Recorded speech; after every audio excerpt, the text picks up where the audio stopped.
plein de gens maintenant vont être dessus. Je sais qu'il y a plein qui ont été découragés, plein qui ont perdu la foi par rapport aux massacres qui sont produits dans vos pays respectifs.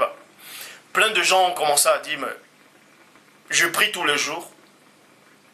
Peut-être je vais à l'église, je paye ma dîme, ou je lis la Bible, je prie, j'évite de faire ça. Mais pourquoi Dieu, là j'ai prié, pourquoi Dieu a permis qu'on massacre peut-être les voisins ou bref, pourquoi Dieu a permis que ça arrive en fait? Je vais vous donner la réponse. Premièrement, Dieu ne prend pas plaisir à ça. Dieu n'a jamais pris, je le dis, plaisir au sang versé. Contrairement à ce que les gens veulent vous faire croire, ceux qui viennent annoncer le contraire de ce que Christ enseigne, c'est Satan qui les envoie directement. Quand il dit Satan, ce sont les démons en fait du rang inférieur qui les envoie, qui les inspire en fait. Et eux, ils ont la sensation qu'ils sont avec Dieu, qu'ils font la volonté de Dieu. Et pourtant, c'est une sensation. C'est ça la différence entre ressentir une sensation et avoir le Saint-Esprit. Le Saint-Esprit est amour. Dieu est amour. Et comme je vous ai démontré, vous ne devez pas vous défendre. Parce que si vous avez le véritable Dieu, rien ne vous arrivera. Donc, plein de gens en Côte d'Ivoire, les Ivoiriens actuellement, même peut-être les Maliens, ils vont dire, mais pourquoi ça arrive dans notre pays? Pourquoi, bref, tout ceci. Dieu dans tout ça, pourquoi Dieu n'intervient pas? Pourquoi Dieu n'intervient pas? La parole, elle me dit ici, dans Psaume, chapitre 34, verset 8, l'ange de l'Éternel campe autour de ceux qui le craignent et les arrache du danger. Il est bien dit que Dieu va intervenir si tu le crains. L'ange de Dieu, et on va encore aller plus en profondeur, vous allez voir que derrière cet ange de Dieu là, il n'y a pas que l'ange de Dieu, il y a une légion d'armées célestes qui protège tous ceux qui craignent Dieu. Comment on craint Dieu? Proverbe parle de ça. Le commencement de la sagesse, c'est la crainte de Dieu. Le commencement de la sagesse. Et la sagesse, c'est quoi? Ce n'est pas une sensation. La sagesse, c'est quoi? Pour craindre Dieu, il faut le craindre avec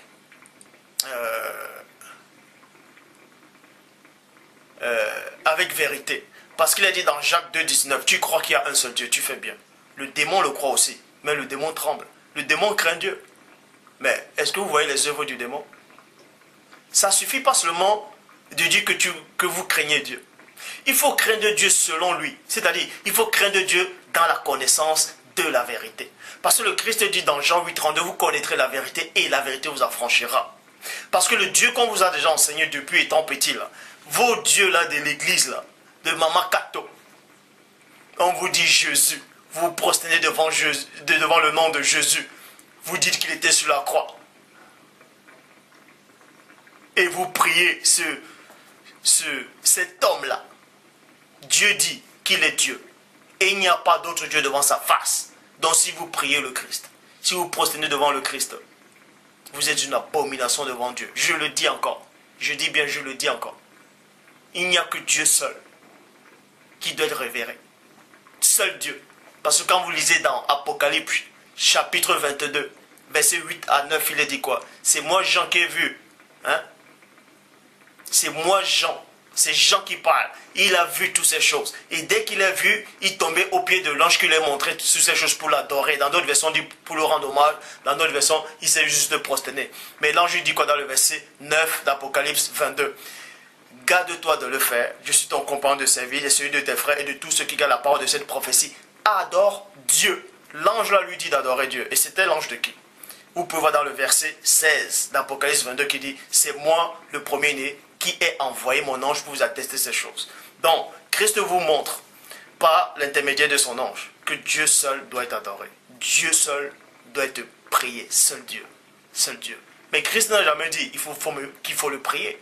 Il a dit, tout ce que vous demanderez en mon nom. Demander à son nom, ça ne veut pas dire qu'on doit lui prier, lui. Donc, c'est pour ça qu'à chaque fois que vous allez accepter cette fausse doctrine-là, vous allez avoir une sensation comme si Dieu était avec vous, mais c'est une sensation.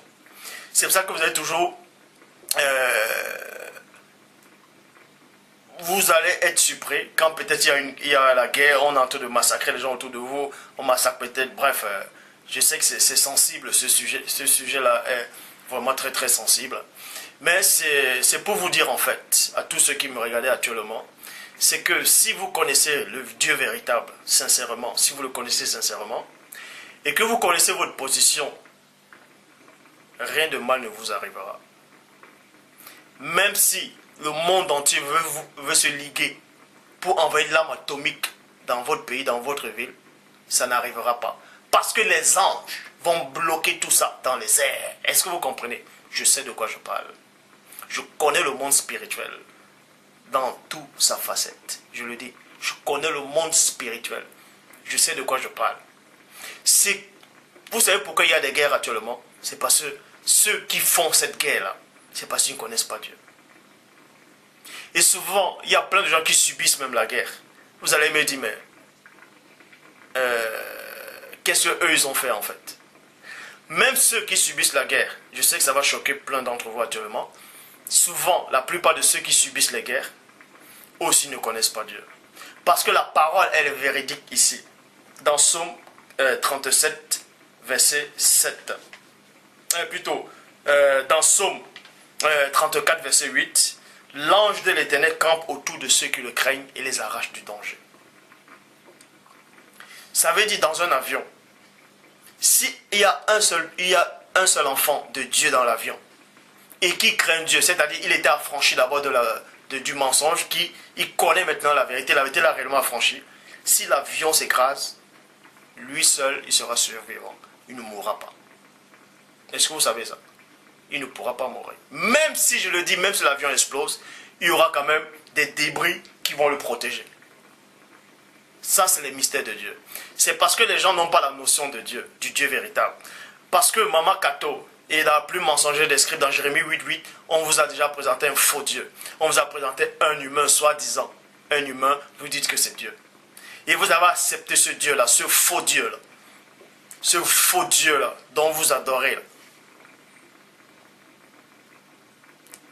Dès que vous avez accepté ce faux Dieu, dès que vous avez accepté cette image-là, dès que vous avez accepté tous ces faux enseignants, quand je vous dis qu'il n'y a pas de pasteur, c'est qu'il n'y a pas de pasteur. Je sais de quoi je parle, je suis bien placé pour le savoir. Donc tous ceux qui viennent enseigner sur Internet, là, qui c'est qui vous a mandaté? Posez-vous la question, qui vous a mandaté? Vous croyez qu'un seul instant, depuis que le monde est monde, depuis le premier homme qui a foulé son pied sur cette terre, les civilisations, les empires, les dynasties, les royaumes sont passés. Il y a eu des gens puissants qui ont foulé les pieds sur cette terre. Des myriades de personnes jusqu'à votre époque. Vous croyez que vous dites que vous connaissez le vrai Dieu, mais vous êtes qui pour dire que vous connaissez Dieu, que l'Esprit de Dieu vous parle? Parmi toutes ces civilisations qui sont passées, vous êtes qui par rapport à tous ces gens qui sont venus? Celui qui vous a envoyé vous a dupé. Celui qui vous a envoyé vous a dupé, si vous ne savez pas. Mais réfléchissez. Vous croyez un seul instant que vous connaissez Dieu? Quand vous lisez dans Acte 2, l'harmonie qu'ils avaient, ces croyants, pourquoi il n'y a pas ça? Posez-vous la question. Il n'y a pas ça ici parce que l'esprit qui les animait, vous n'avez pas cet esprit-là. Vous ressentez que des sensations. Les fausses versions, les fausses traductions des Bibles qu'on a trafiquées là. On a déjà trafiqué. On vous a fait croire du n'importe quoi. Vous avez accepté ce n'importe quoi là. Et vous dites que vous avez l'Esprit de Dieu.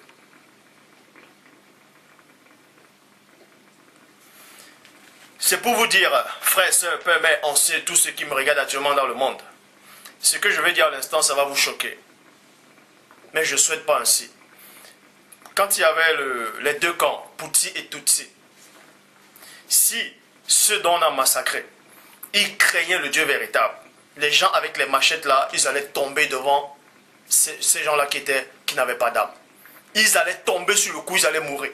Parce que les anges du Père allaient les frapper sur le coup. Je sais de quoi je parle. Quelqu'un peut ressentir qu'il a accepté le vrai Dieu. Parce qu'il a grandi dans ça, on t'a dit Dieu c'est comme ça, Christ, si tu n'as pas Christ, tu n'as pas la vie, Christ est... Bref, dans les prochaines vidéos, Vous savez on a tout tendance à dire dans Jean 3,16, plein de gens connaissent ce verset, Dieu a tant aimé le monde qu'il a donné son Fils unique, afin que quiconque croit lui ne périsse pas mais qu'il ait la vie éternelle. Je vais vous démontrer que Christ n'est pas le Fils unique. Il est Fils de Dieu, mais il n'est pas unique. C'est l'unique Fils. Parce que si Christ était le Fils unique de Dieu, Dieu n'aurait pas d'autre Fils. On n'allait même pas parler, c'est-à-dire, on n'allait même pas dire dans Job, chapitre 1, verset 6, que les fils de Dieu sont venus que les fils de Dieu sont venus se présenter devant l'Éternel. Ce verset-là n'allait même pas exister. Ce verset n'allait même pas exister. Donc quand on dit le Fils unique, ça veut dire que Dieu n'a plus de Fils. Et ça, c'est une mauvaise traduction. Christ n'est pas le Fils unique. Il est le Fils aîné. Si vous ne connaissez pas, moi je vais vous donner les bonnes traductions. L'évangile pur. C'est pour ça que le Père m'a envoyé, pour rétablir cette vérité que vous avez oubliée et que d'autres sont en train de rejeter. La vie éternelle est de connaître Dieu le Père. Je dis bien, c'est Dieu le Père et celui que le Père a envoyé. Bref, Psaume 34, verset 8. L'ange de l'Éternel campe autour de ceux qui le craignent et les arrache du danger. Psaume 37, verset 7 dit, garde le silence, garde le silence devant l'Éternel et espère en lui. Bon, si vous voyez que dans votre pays, on veut déjà vous envahir, que peut-être demain, on va venir vous envahir, tout ça là. Il y a les armées qui viennent avec des machettes, tout ça là, des couteaux, des bas de baseball, on veut vous lapider, tout ça là. La parole dit ici, garde le silence devant Dieu. Garde le silence devant Dieu. Parce que si tu as confiance en Dieu, la parole dit quoi dans Romains chapitre 8, 28, que tout concourt au bien de celui qui aime Dieu. Vous croyez que quand tu vas connaître ta position, tu connaîtras ta position, quelqu'un viendra avec la machette comme ça, tu vas le regarder comme ça là, il va jeter sa machette à terre. Parce que l'esprit qui anime cette personne-là va trembler devant toi. Isaïe 54, 17. Toute âme forgée contre toi sera sans effet. Vous avez juste la bouche pour réciter les versets, mais vous n'avez aucune notion du monde spirituel. Vous êtes que des religieux, mais vous n'êtes pas des spirituels. Verset 5. Recommande ton sort à l'Éternel, mets en lui ta confiance et il agira. Mets en lui ta confiance. Vous allez peut-être venir, vous allez dire, oui mais j'ai confiance, j'ai prié avec foi, mais Dieu ne m'écoute pas. Non, tu as prié certes avec foi, tu as prié avec des bonnes intentions, avec un bon cœur, certes, mais tu sens que Dieu ne te répond pas parce que tu n'es pas dans la vérité. Parce qu'il y a quelque chose qui bloque ta prière. Parce que tu es dans le mensonge. Tu es dans le mensonge. Tu es dans les ténèbres. Tu peux avoir des bonnes intentions quand tu viens devant Dieu. Tu pries, tu dis Seigneur, je t'aime. Tu sens même que tu l'aimes. Et il ne t'exaucera pas. Tu sens qu'il n'est pas en train de t'exaucer. Tu sens que, mais, il y a quand même quelque chose qui te dérange. C'est parce que tu es néanmoins dans le mensonge. Tu n'es pas affranchi, tu n'es pas dans la vérité. Dieu ne fait pas de compromis. C'est quand tu vas être libéré de cette fausse doctrine que ces gens-là viennent vous enseigner, que vous allez même voir des anges. Vous ne voyez pas des anges, pourquoi? Parce que vos yeux sont impurs, parce que vos yeux sont dans les ténèbres, parce que vos yeux sont sales. Les anges représentent le Père. C'est pour ça que vous ne pouvez pas les voir.